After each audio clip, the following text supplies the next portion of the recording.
Hello and welcome to Timeless with Julie Hartman Live. It is Tuesday, October 29th, 2024. I'm Julie Hartman, and it is great, as always, to be with you. My gosh, we are, as it stands today, 1 week away from the U.S. presidential election between former President Donald Trump and Vice President Kamala Harris. And as I've been saying on the show for the past few weeks, it is eerily quiet. Now, of course, it's eerily quiet compared to this summer. Most things would be eerily quiet compared to all that we saw that happened in July and August, of course, with the assassination attempt at the Butler, Pennsylvania rally against former President Donald Trump, and the little switcheroo that happened at the last minute when they got rid of President Biden for Kamala Harris. But I hope I'm wrong about this, but I am a little suspicious that this sense of quiet that we have right now will last long. Something may happen to us sooner than we think. Sabotage, that is. And it appears that it would be at the hands of some of our biggest foreign adversaries. We recently saw, this is according to the Daily Wire, in the past 24 hours, news sources have reported that Communist China has hacked several American telecommunications companies. Again, reading from the Daily Wire, this is, quote, as part of an espionage campaign targeting former President Donald Trump, Senator J.D. Vance, and others. Now, by the way, isn't it so interesting that when we see sabotage occurring at the hands of our adversaries, as we saw a few weeks ago with Iran hacking the Trump campaign, and then as we see now with Communist China allegedly hacking American telecommunications company to compromise the technology of Trump and Vance, isn't it so interesting that it tends to be directed at Trump and Vance? Shouldn't that be a good mirrors theory, where if our adversaries don't like a certain candidate, we should probably be inclined to like that candidate? That's probably a good sign. Here to talk about this and more is someone who I'm always delighted to welcome onto the show. I think he is our first or second most featured guest. It is Brandon Weichert, everybody. He's the geopolitical analyst who manages the Weichert Report, World News Done Right.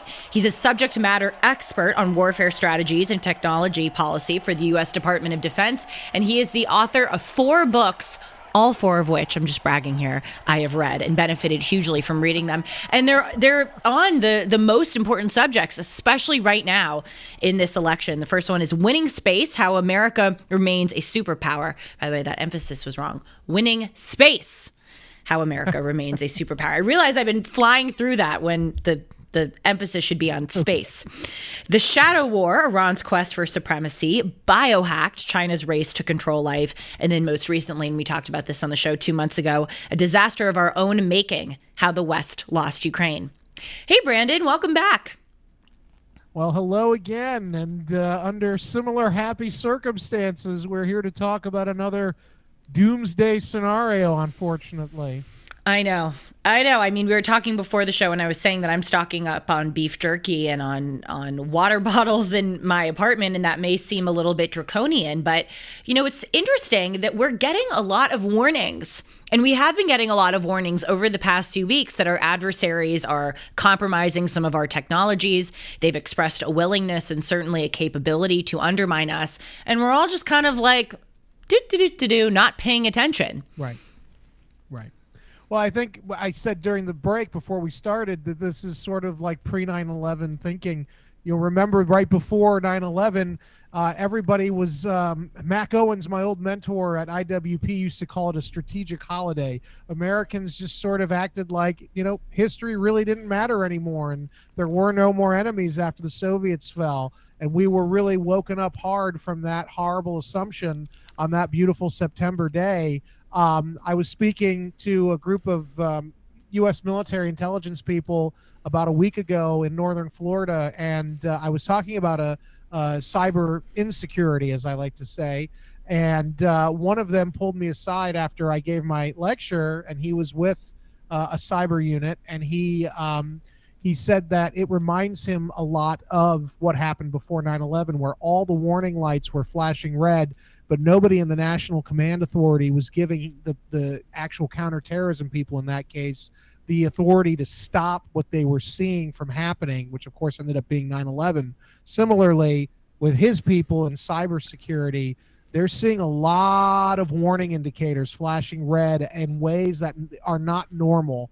And they are not being given the go-ahead to really stop these things from happening.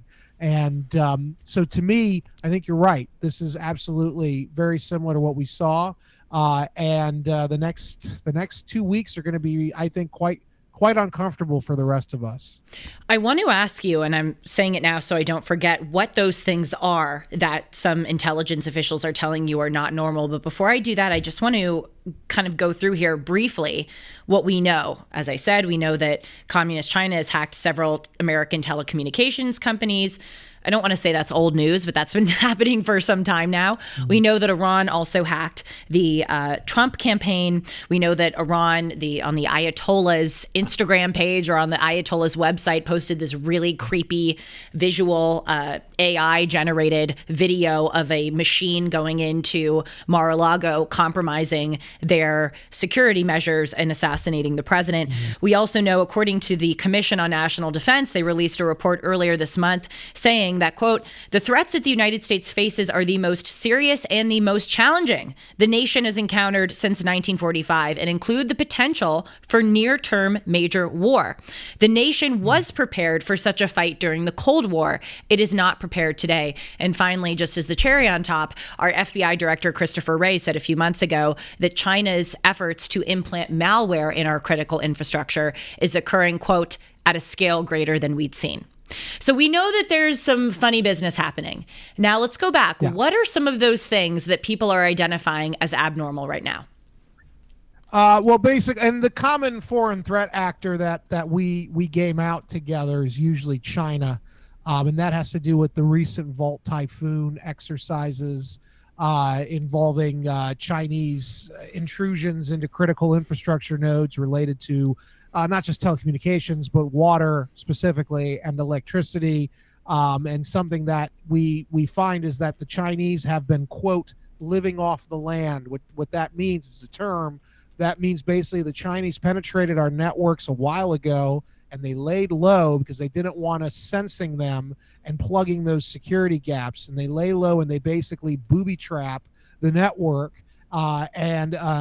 Basically it's like setting an electronic bomb to go off at a time and place of Beijing's choosing. And so that's likely what the J.D. Vance was referencing. That's likely what you're reading about now, are these living off the land programs like the Volt Typhoon effort by China, which will be highly destabilizing. But I would also like to just bring up, and we don't have to get too far into the weeds if you don't want to, but something that is very concerning to me is the prospects of an insider threat. And what I mean by that is the CIA developed a while ago something known as the Marble Toolkit, and that is the capability to basically our people can launch cyber attacks and then make it look like it's another country. And unfortunately, we're living in an era, Julie, where parts of the U.S. intelligence community genuinely tried to stop former President Trump from becoming president in 2016. They undermined him throughout his time in office, abusing the FISA courts, and then they went after him in that fake impeachment scandal with Ukraine, and even got 51 intelligence operatives to lie that Hunter Biden's laptop was just Russian disinformation. So unfortunately, given the level of enemies Trump has, not just abroad, but also within certain elements of the intel community, I think we have to always be cognizant of an insider threat, mounting a cyber 9/11 type event, blaming it on another country to disrupt the election, the duly elected president, in this case Trump, being sworn in. That's my real kind of nightmare scenario. People would call that conspiratorial, but it is actually the exact opposite. I mean, look at the track record. It is actually anything but conspiratorial. It's foolish for you not to think that that would be a possibility, given time and time again what those individuals have done. Wow, that's interesting that they may want to make it look like it was another country. Well, yeah, and it serves a lot of purposes, right? I mean, it's not to say that, a foreign threat actor isn't involved. I mean, what we find is in some of these cases is that these rogue elements in our government are actually temporarily aligned with some of our enemies when it comes to taking out a shared threat like Donald Trump. And as you know from my book Biohacked, I talked about a biological 9/11 being the responsible for COVID, and the goal was to partly remove the Trump threat from China's calculus by creating this disease that would drive the Americans crazy and vote them, and force them to vote Trump out of office for somebody they thought was stabler. And I think something similar could be going on here as well, where even if it is China or Iran or both doing a cyber 9/11 against us on or around Election Day, one side of our political spectrum will benefit from that, and that would be the Democrats and whoever is aligned with them within the bureaucracy, because none of those elements want to see Trump reelected under any circumstance. That's right. And we also need to recognize how big the stakes are for these individuals, because Trump is not like another uniparty candidate. He is a total outsider. I mean, he's wanting to seal the border, deport millions of illegal immigrants. He wants to remake the Department of Education, end the forever wars, or the wars that have been started under the past 3.5 years. I mean, this is a shakeup to the establishment. And to even going after Schedule F employees in the federal bureaucracy. I mean, that alone, that will do. I used to live many years, and my wife is from Northern Virginia. That will eviscerate. The Northern Virginia economy. Okay, well, gosh, my question just totally escaped me. If this were Dennis and Julie, we would say bingo. We have a bingo sheet of the various things, like I pound the table or Dennis hits the mic or That's something. Right. I feel like it was about China. Oh, I remember it. Okay, so let's play this out.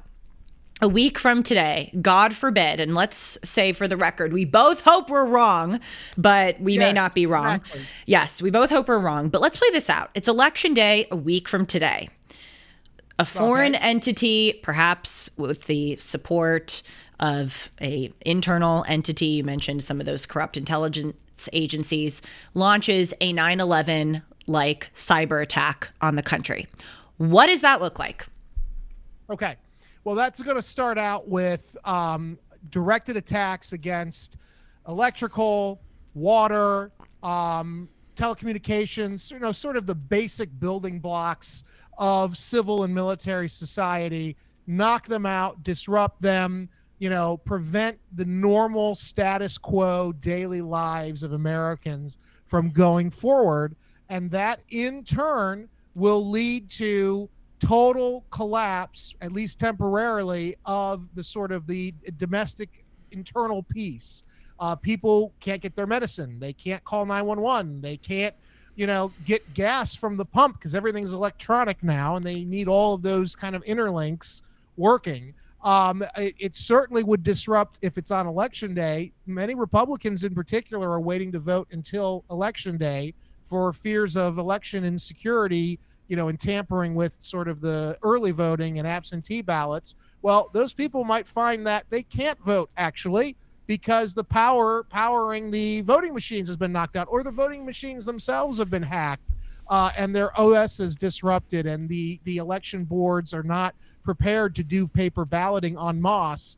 And so then that slows down, disrupts, delays not only the acquisition of those votes, but then it would also subsequently probably delay the counting of those votes. And anyway, who's going to show up to vote if you can't access, the basic civil society that you need to access to just get through the day?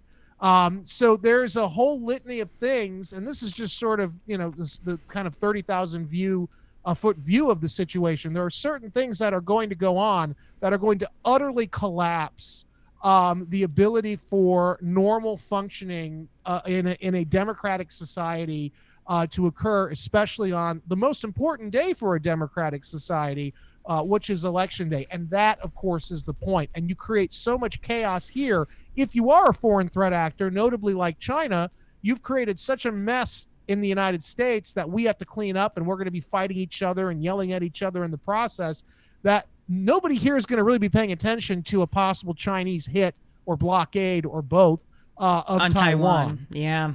Right. Good distraction. And in fact, we saw this. We saw this with the last major. What is I think it was called something sword exercises that China just wrapped up last week. This was not widely reported. The largest ever cyber attacks occurred on Taiwan, directed by China in the run-up, during the Chinese military exercises in and around Taiwanese territory last week. Gosh, I was just talking about, I'm sorry? Joint sword, my producer is cutting in and saying. Joint sword. That was joint sword. Joint sword. Yes. Thank you. That's why we keep them around in the producer's dungeon. I was just telling this to a friend. I was literally just on the phone with a friend before the show, and I was saying, what if they try to launch a cyber attack on us on election day? And imagine it would prevent people from voting. It would prevent the proper counting of voting. It may be another unprecedented circumstance with COVID. It's like we have an unprecedented reality, so then it requires unprecedented methods of running this election. What if they go, this is similarly unprecedented, so we have to, I don't know, do X, Y, Z in order to count these votes? Or, I mean, it's just... And she thought it was a little incredulous. And I said, this is, again, forgive me, but I don't understand how people think that this is some big conspiracy. Our enemies have expressed a willingness to do this. They certainly have expressed a capability to do this. You think China, forgive me for my French, for shits and giggles is just like cyber attacking Taiwan and do it? I mean, come on. You think they're just like certainly over there having fun? At this level. At this level, it's no longer just harassment. At this level, it's called preparing the battle space. That's right. And that's what you have happening. So maybe it's sort of a useless question. I mean, how can we prepare besides the beef jerky and the water bottles? I vote early. Well, yeah, I mean, and the problem with voting early is if they really are, corrupting. Yeah, it doesn't even matter. I did early voting myself, but I would never tell people what to do when it comes to voting. So whatever you think is best for you, just be aware on election day, there are probably going to be massive delays and disruptions at the very least. Worst case scenario is we're living through a cyber 9/11. In terms of how you survive, the only thing you can do is stock up on, canned food, beef jerky, if you fancy. Make sure you have reliable quantities of potable water, baby formula. I don't want to cause a panic here, but take the kind of precautions that we take in Florida every time we have a hurricane, right? So water, canned food, make sure you've got batteries in the flashlight. If you are lucky enough, medication. I'm still waiting on mine. If you are lucky enough to have a home generator, make sure the propane tanks are at least at 85% full. That'll get you through a period of time. Expect to not have internet or cellular phone service, though, so you're going to want to have some kind of radio. If you have access to gold, make sure you have some of that on hand. You might need it for bartering if it gets really bad. But ultimately, the power and everything will come on again. It's just a question of how long are they going to make us suffer while they, in the case of China, take the time to invade Taiwan, or in the case of, God help us, an insider threat, how much time do they need to rig the vote? See, what's scary about this is that we're, as a nation, as you indicated earlier, where your colleague or this person you knew observed that it was a pre-9/11 era, we are not only just kind of deadened or indifferent to caring, but we also we're not even aware that this could happen. At least 20, however long it was, 25 years ago, we could conceptualize a terrorist attack happening. I don't think most people even really understand how interconnected our infrastructure is, how it's interoperable, how it can be accessed remotely, how it can be shut off remotely. We don't even conceive that such a thing could happen. Absolutely, and you're 100% correct. Despite all the movies and all of the fear scenarios that we've sort of collectively put ourselves through, this is one of those that we still can't quite conceptualize because we've never gone through it. Again, those of us who live in Florida, we just went through a series of hurricanes that did quite a wallop on our infrastructure. So we now know what to expect. In this case, the physical damage will not be there. Your home will look the same. There won't be flooding, probably. There won't be, any kind of issue like that, but you won't be able to access your bank accounts. You won't be able to go get gas. At first it will be inconvenient, but as time progresses, it will become a crisis, especially if you're not prepared, and most Americans are not. When I was on the Hill, we did the EMP study, electromagnetic pulse, and that was to look at what would happen if a non-nuclear blast occurred, an EMP blast occurred above the United States, and we found that the worst case scenario was that after 2 years of having all power knocked out by an EMP, 90% of the population would be dead or dying in the United States because of how reliant we are on electrically based systems. Oh my God. A cyber attack could have very similar ramifications without the EMP being detonated, because we're so, as you noted, interconnected with these systems. And so this is something that no American, understandably, wants to think about. Unfortunately, this is what I think about. And I want to make it clear, the worst case scenario, thankfully, rarely happens, but some variation can happen of it, which is why I always tell people, just be prepared. You might have to go without power for maybe a few days, maybe a few weeks. Just be prepared, because this is all about messing with our election, because they all fear Donald Trump and J.D. Vance. And as you noted at the top of the show, that should be inducement enough to get people to vote for Donald Trump. Totally. And J.D. Vance.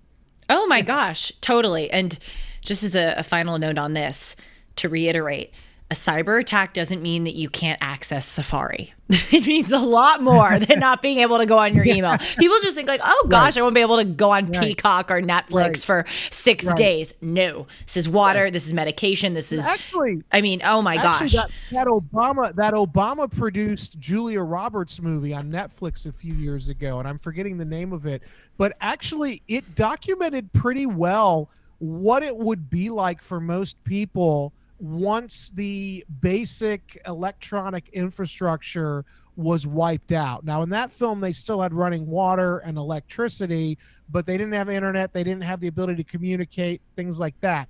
But basically, that movie actually did a very fair job of showing what would a cyber 9/11 look like. It wouldn't look like necessarily the 9/11 that we all lived through, with buildings blowing up and things, although it might lead to planes falling out of the sky if it becomes a truly systemic attack. Yes, because air traffic control would be compromised. Oh gosh. And actually China has practiced with their post in Cuba disrupting at least on the eastern seaboard of the United States, disrupting the FAA linkages with aircraft flying across the eastern seaboard. That was tested several times in the last 10 years, that capability. Well, great. How cheerful is this? Oh my God. That's pretty draconian. Okay, in our final time, I want to do a little bit of an around the world tour. We've talked about what our adversaries, or perhaps our domestic enemies, could do to disrupt our election. Now, of course, there's a lot else going on with regard to foreign conflicts. Let's talk about Ukraine, let's talk about Israel, and then let's talk about China possibly invading Taiwan. We've actually already sort of covered the third thing. So let's focus on Israel and Ukraine. So recently we know that President Volodymyr Zelensky of Ukraine has unveiled a new victory strategy. That is to ask the West for permission to shoot conventional weapons inside of the interior of Russia. Now, as you know, on August 6th, they successfully carried out the Kursk invasion, where they went into that bordering part of Russia and they got rid of some of their bridges. I think they did some other attacks. And that was the first time that Russia has been attacked inside of its interior since World War II. The last that I heard was that Volodymyr Zelensky visited the White House last month and asked President Biden for permission to use American weapons to continue to go inside of the Russian interior. What is the status of that? Well, it's still pending. I suspect the Biden regime will, in fact, authorize this. The interesting thing is Biden, my understanding is really wants to be a lot more hawkish, but he's holding back out of respect to the failing Kamala Harris campaign. But I suspect if things continue on the path they are, he's going to authorize the Ukrainians to deploy those conventional weapons deep inside of Ukraine, which I mean inside of Russia from Ukraine, which of course Vladimir Putin has already said that is a casus belli. We will Yes. go to war with NATO directly if that occurs. As I note in the book, I believe that on some level, our Western elite want this to go kinetic with Russia.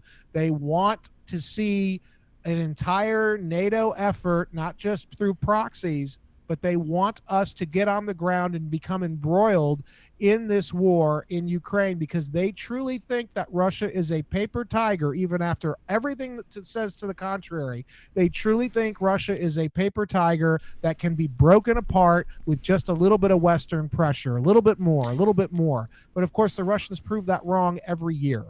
Yes, but Putin said in September that if the United States and Britain allow Ukraine to shoot these conventional weapons into the Russian interior, they will consider it an act of war by the United States and NATO allies. Yeah. And the foreign minister of Russia, Sergei Lavrov, said that it would be a suicide mission for the United States to allow Ukraine to do this.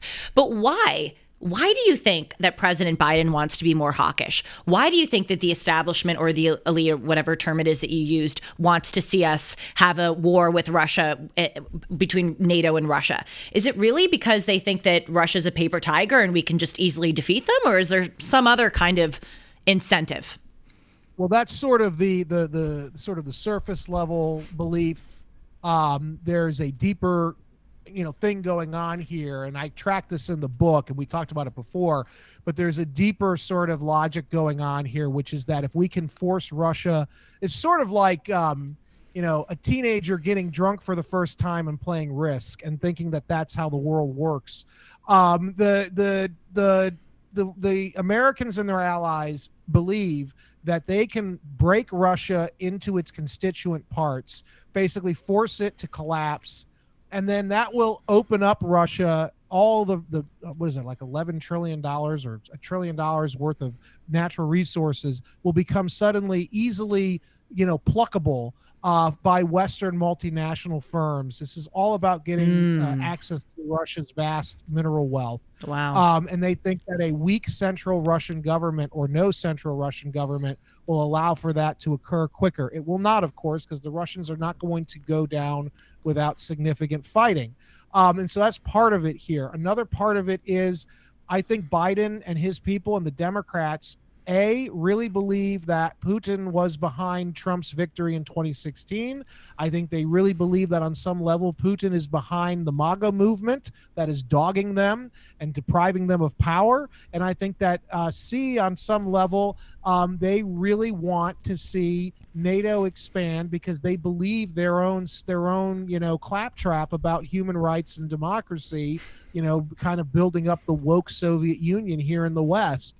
And this is an ideological battleground for them to show that we can pick a fight and win it. And that's another thing here to remember.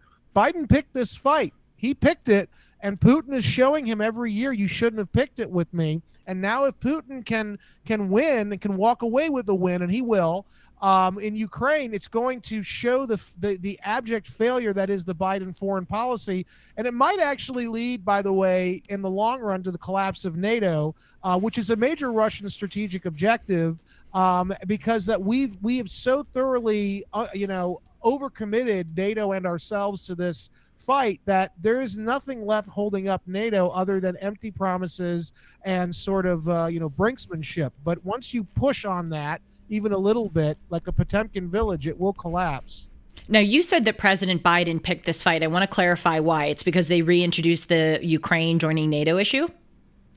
It was part of it, but if you remember, if not Biden, certainly his team, and I talk about this at the end of the book, in the summer of 2021, a British-led NATO naval force purposely went into what the Russians believed to be their territorial waters off the coast of Crimea in the Black Sea, near Sevastopol, which is the Russian Black Sea Fleet headquarters.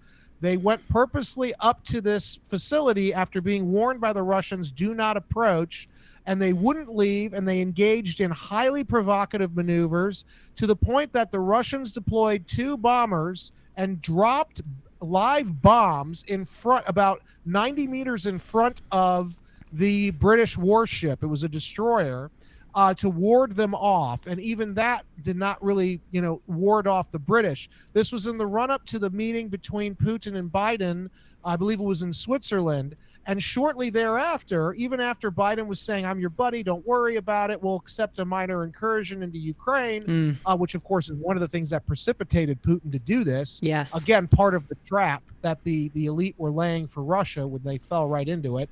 Also, there was the big NATO Baltic exercises in which Ukraine was allowed to play the primary role, even though it is not a member of NATO. Moscow thought that meant that Ukraine was going to be worked into NATO no matter what, and they are probably right about that. That is a really, really important event that many Americans don't know about, or in Nobody my case, don't remember.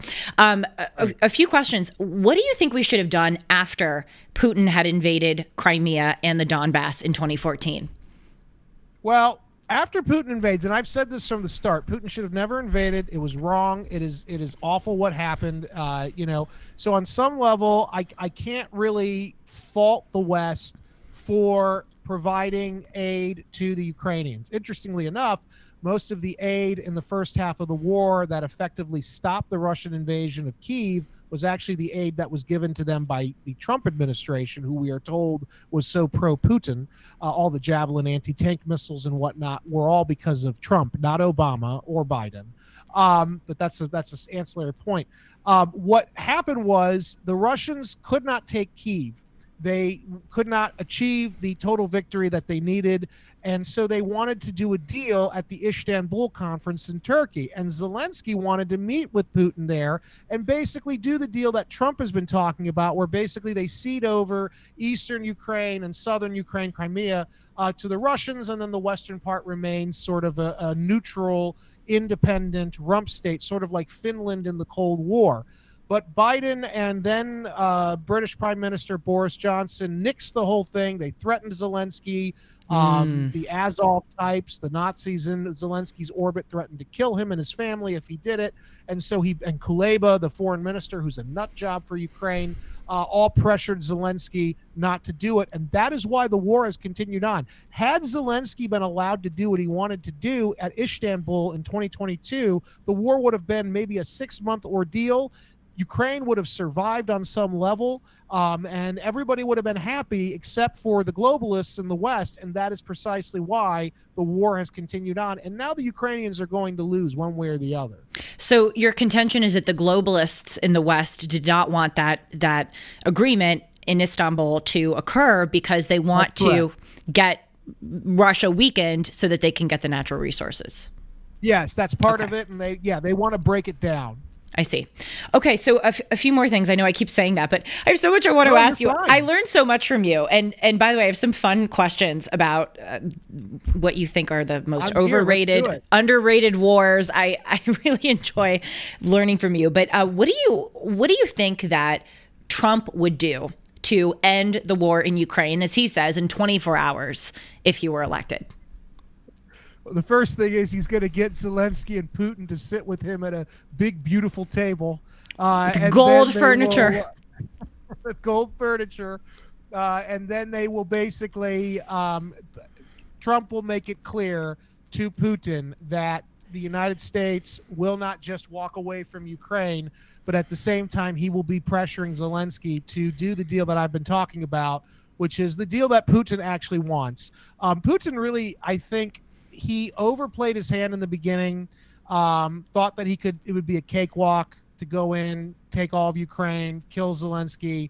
Clearly that's not possible, even with all the resources at Russia's disposal. So Putin, being the politician that he is, has modulated his expectations. He cannot be seen as surrendering, but he can be seen as getting a deal. And Zelensky needs a deal because Ukraine's about to collapse if he doesn't.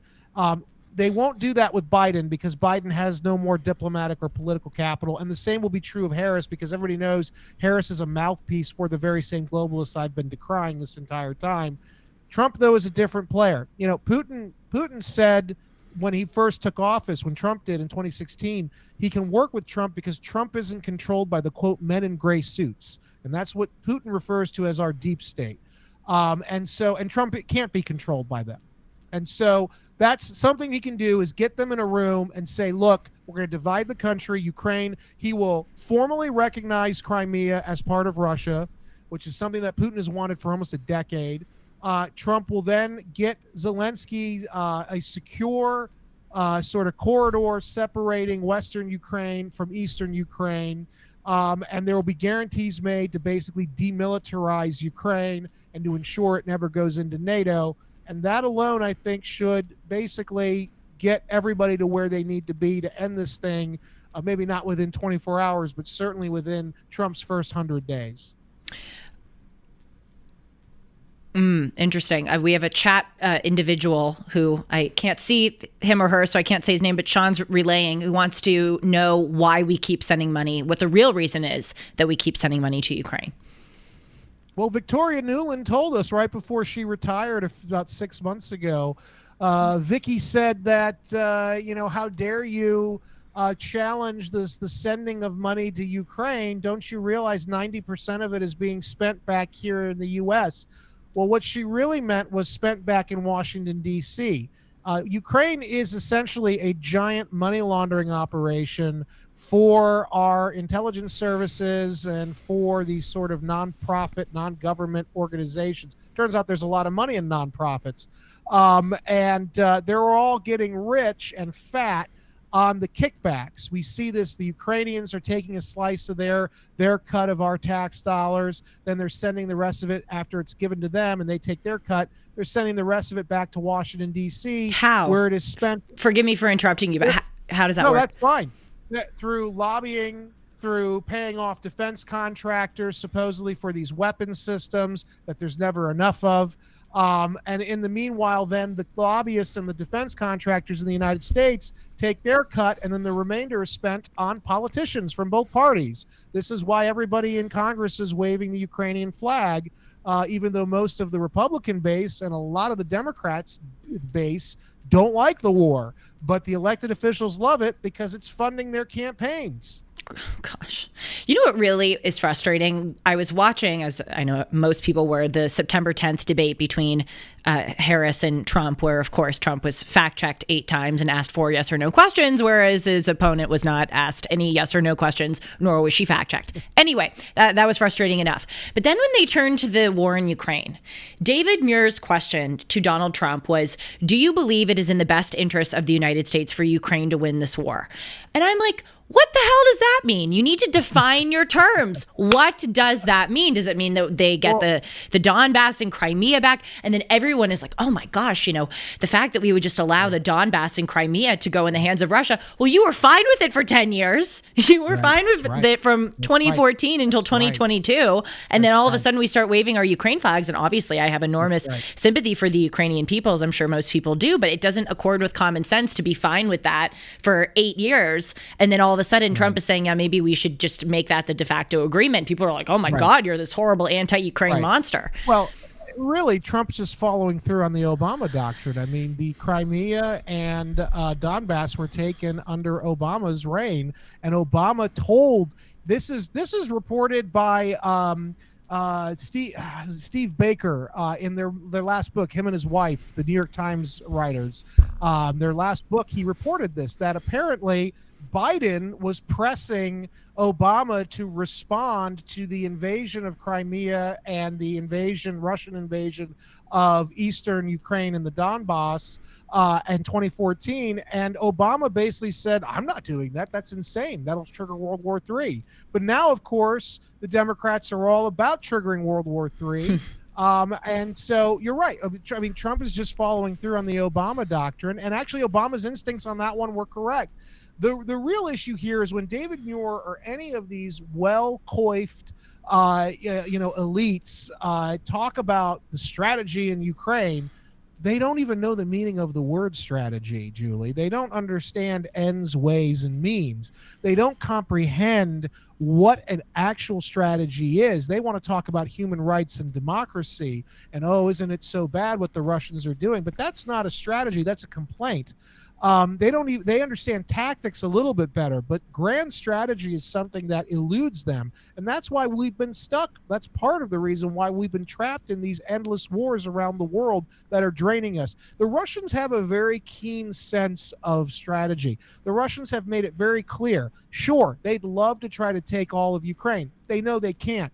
However, the important parts to them, the east and the southern Ukrainian part, they will fight to the last man or even the last North Korean to ensure that they hang on to. And that is the key. That is a manageable strategy from the point of view of the Russian government. And it's one that the Russian people, even though they don't like the war, can understand and get behind. What are we fighting for? More importantly, what are the Ukrainians dying for? Because it is not for liberating eastern Ukraine and Crimea. That is crazy talk. And everybody, even Ukrainians on the front line, know that that is madness and can never happen. Let's turn to Israel. We know that just another cheerful topic. We know that Israel has been remarkably successful at several operations, including the killing of Nasrallah alongside other Hezbollah leaders in Lebanon. We know also they were successful in knocking off Hamas leader Sinwar in Rafah. So what's going on now? We know also that they have deterred the ballistic missiles that Iran sent in retaliation for those successful elimination of the leaders of the various proxies. We know also that Israel did something in the interior of Iran the other day, though I'm not sure. Maybe you can enlighten us as to what exactly that was. Where does this stand? Where does Israel stand? Where does the United States involvement in Israel stand? And how does that relate to Iran? Well, as you know, what's your middle name? Just to add to another list of questions. That was like 5 questions. Joseph is my middle name. The as you know, the Iranian, I believe Iran is behind everything that's going on in the Middle East, including October 7th, whether directly or indirectly. I think that the Israelis are showing the world how you wage an effective counterterrorism operation. It is not what we did after 9/11. In fact, to some degree, they're doing the opposite of what we did, which is good for them and humiliating for us. Also, they're ignoring Joe Biden and Kamala Harris, which should be rule number one. If you are an ally of the United States, just don't listen to the current American leadership, please. It'll get you all killed. And I think Trump said as much recently. I think that was him who was saying about. I think he said something to that effect. But in terms of Iran, the really interesting thing with Iran, for the last 8 months, maybe longer, the Russians have been just pumping them full of very sophisticated anti-aircraft and anti-ship ballistic missile systems that even I was very worried about, these A2AD, anti-access area denial capabilities that I was very concerned would be quite effective in preventing Israeli and even American strikes. What we found is that this strike that Israel did into Iran, it sounds like debilitated or disabled almost all of those Russian-provided advanced air defense systems. That is a big deal because what it means is that Iran is basically lying vulnerable. And that Israel has achieved escalation dominance. I did not even believe this was possible, and I'm a supporter of Israel. I thought this was a bridge too far. And the scuttlebutt is that while the Saudis were playing footsie with Iran with these joint naval exercises they were doing a couple weeks ago or a week ago, the Saudis also turned around and said to the Israelis, you can use our airspace to launch these attacks into Iran. So that indicates to me that the Abraham Accords are not fully dead yet, despite Harris and Biden's best efforts, and that if we can get a change in leadership here in the next week or so, you might see real peace breaking out in the Middle East, and you might actually have the Americans able to hand off day-to-day security of the region to friendlier regimes like those of the Sunni Arabs, notably Saudi Arabia and Israel.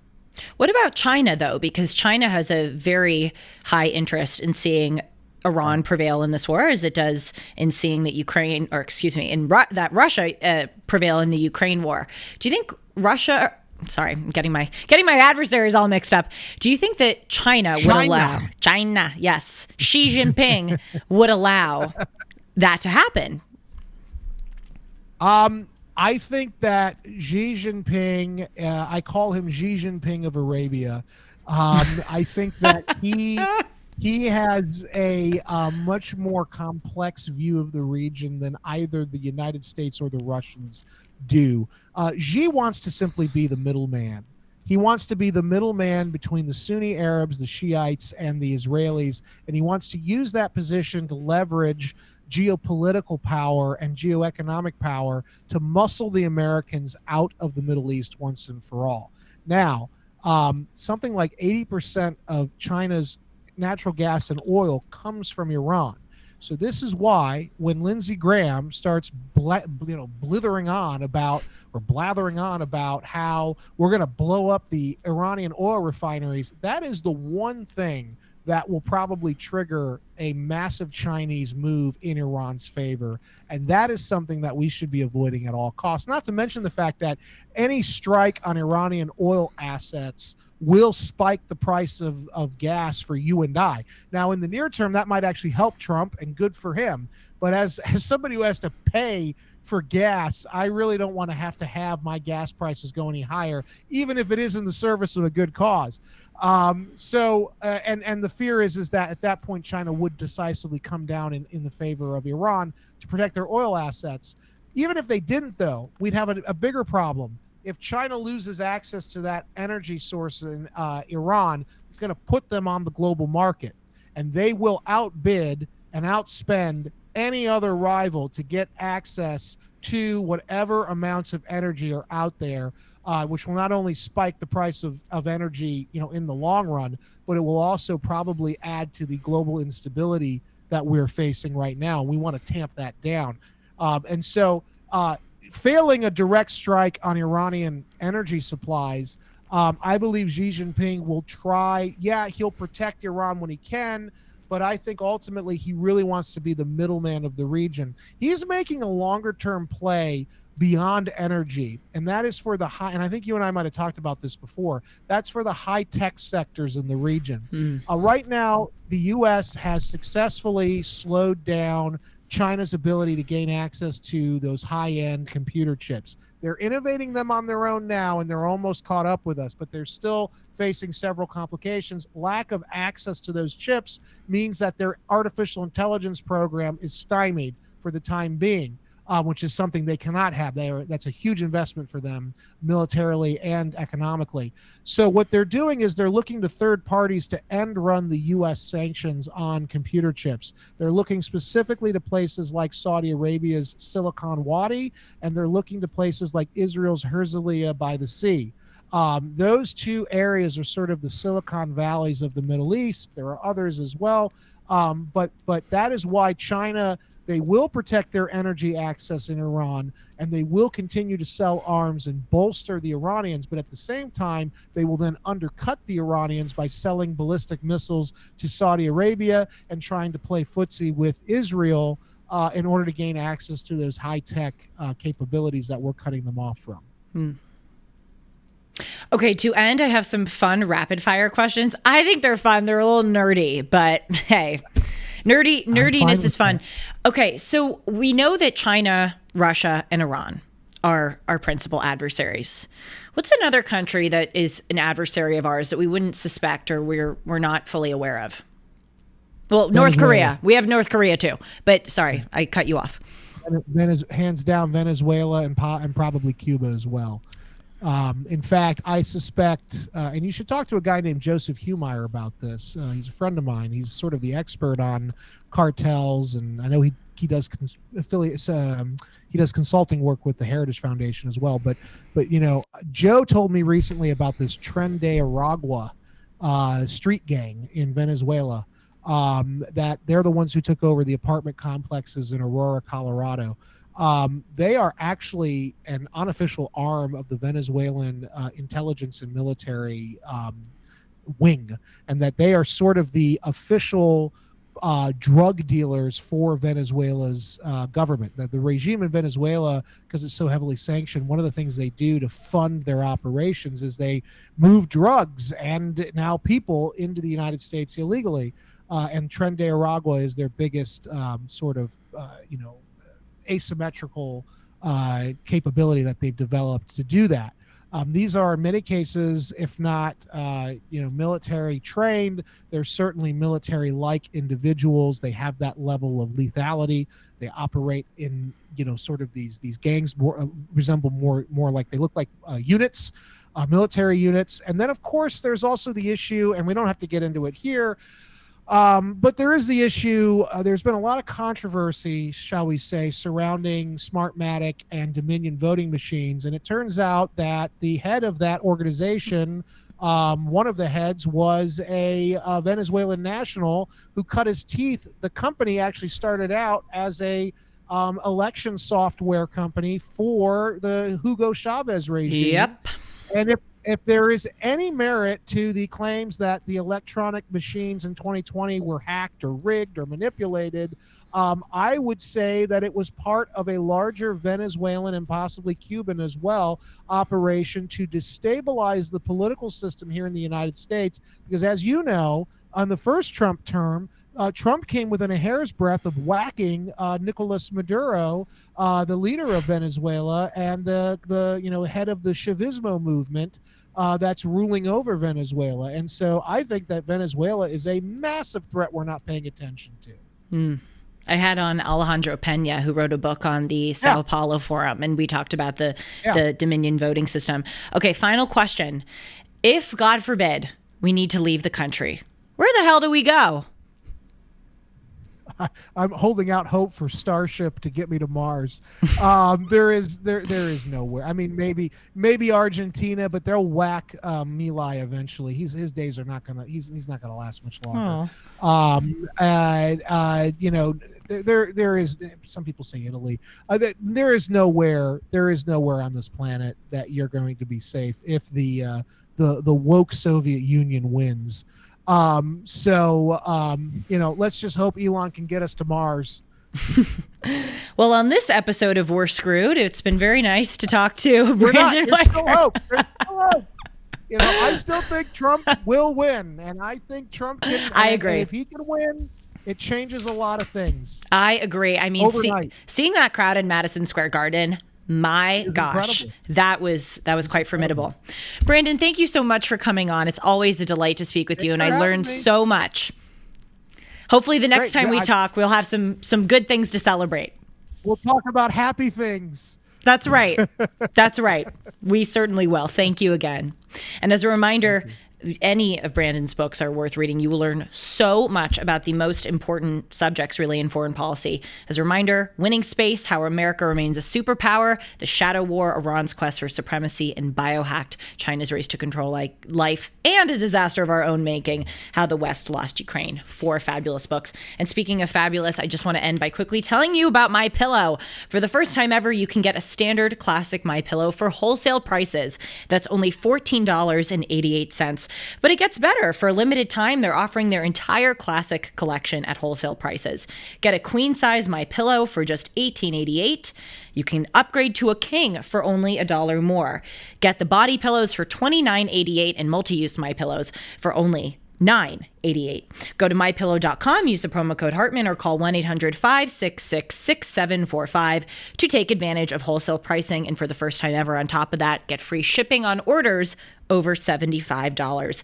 They've never been offered this low before. There are limited quantities at this price. The limit is actually 10. And once they're gone, they're gone. Don't delay. Order today. Go to mypillow.com or call 1-800-566-6745 and use the promo code Hartman. I will see you tomorrow right here on Timeless at 1 o'clock Pacific, 4 o'clock Eastern. I'm interviewing David Suissa, who is a hoot. You will love him. He's the head of the Jewish Journal. Just a fantastic character. We'll see you then. Take care.